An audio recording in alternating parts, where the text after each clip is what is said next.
Uhuru Kenyatta left office when the budget deficit of the Republic of Kenya to GDP was 8.1%. As we speak, we are reducing it to 4.3%. And next year, it will be 3.8%.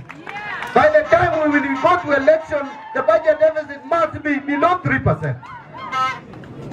When I took over, the shilling was volatile, was exchanging at a very high rate. There was a time early this year when the shilling was trading at 160 per dollar. Today, the shilling is trading at 129 shillings per dollar.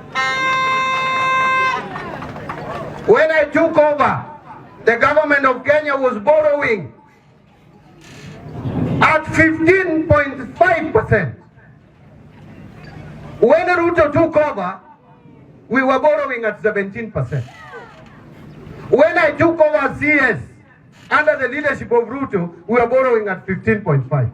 Today, we are borrowing at 11%.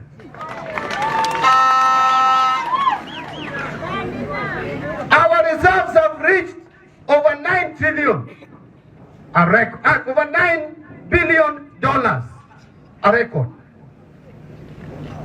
A record never witnessed in this country. Our inflation is at 2.8%, another record. We are paying salary of public servants by fifth. I said I don't want public servants to be paid around 18th of the month, the new month. Or at worst, should be the 5th of the new month. We are respecting that. As we speak today, all counties, I have given them money up to November. There is no arrears for counties. We released the last one yesterday, 32.9 billion. CDF, I promised Martin that I will give them 5 billion. I gave them 7. 2 more. We are working with the president to make sure that this economy works. We are working with the cabinet to make sure that this economy works. We are hard working, we are determined, things will get better. Just give us opportunity. I am not here to lie to Kenyans. Things are not perfect, but they are getting better. I know the middle class have issues with their pay slips.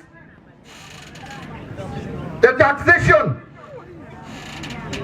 We want to streamline Kenya Revenue Authority for 1 year. Then we will start lowering pay as you earn so that the middle class can have the capacity and the ability to buy goods and services to spur economic growth.